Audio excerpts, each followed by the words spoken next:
শাবনূরের সাথে সবচেয়ে বেশি কাজ করেছি, মৌসুমীর সাথে করেছি, শাহনাজের সাথে করেছি। শাবনূর তো আনডাউটলি অসাধারণ আর্টিস্ট, ছেলে মানুষই ওর ভিতরে কাজ করতো বেশি। ভালো ভালো যারা শিল্পী একটু পাগল না হলে শিল্পী হয় না। বোঝা যেত না ও যে এত সুন্দর করে ডেলিভারিটা দিবে, অ্যাচিভ করবে। 10 মিনিট আগেও বোঝা যেত না যে ও মনে মনে এইটা ভেবেছে। প্রথম কোন নায়িকা নিয়ে এসেছিলেন কক্সবাজারে যদি বলতেন? প্রথম কোন নায়িকা ছিলেন?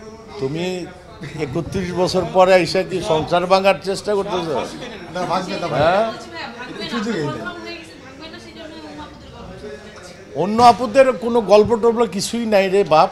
সেটা হচ্ছে এখানে নায়িকা হিসাবে শুটিং করেছি মৌসুমীর সাথে, নায়ক হিসাবে মৌসুমীর সাথে, শাবনূরের সাথে সবচেয়ে বেশি কাজ করেছি, মৌসুমীর সাথে করেছি, শাহনাজের সাথে করেছি।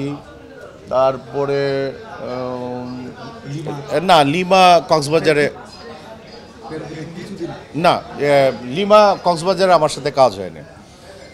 তো এই তো, অন্য আপুরা বললে ভুল হবে, কো আর্টিস্টরা এটা বল। পপির সঙ্গে কাজ হয়েছে? পপির সাথে কক্সবাজারে কাজ হয়নি, ওইটা অন্য ছবিতে হয়েছে। পপিরও নিয়ে আসলি? না না ভাই, এটা তো শালিমারি। আমরা তাহলে শাবনূর আপুর গল্প শুনিতে একটু, যদি একটা স্মৃতি শুনি। শাবনূরের কথা শুনতে হবে। শাবনূর তো আনডাউটলি অসাধারণ আর্টিস্ট, ডেফিনেটলি। এবং ও তো ছেলে মানুষই ওর ভিতরে কাজ করতো বেশি।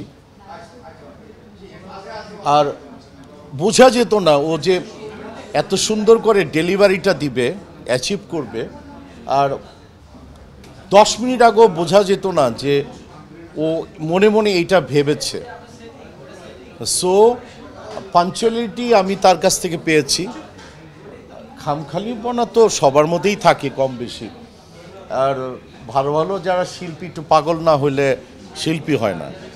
তো আমি যদিও ভালো শিল্পী না, কিন্তু আমি একটু, আমার মধ্যেও একটু পাগলামি আছে।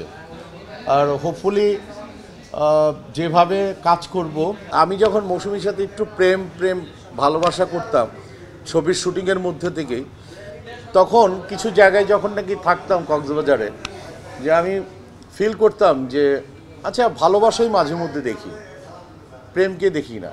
আবার যখন প্রেমকে দেখার চেষ্টা করি, পাহাড়, আমি এদিক দিয়ে যাচ্ছিলাম যখন, তখন প্রথম প্রেম ছবির একটা দৃশ্য মৌসুমী সেই বলেছিল যে তুমি যদি ফুলটা এনে দিতে পারো, তো ওইটার ভিডিও আমি করছিলাম। এটা হচ্ছে একটা প্রেম।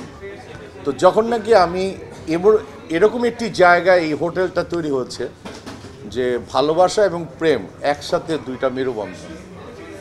আমার মনে হয় যারা ইয়াং কাপল আছে, আমরা তো বোধহয় ইয়াং নাকি? হ্যাঁ, ঠিক না? আচ্ছা, গুড। তো তাই যদি হয়, এটা একটা ভালো দিক। ভালোবাসা এবং প্রেম দুটাকে একসাথে পেয়েছি।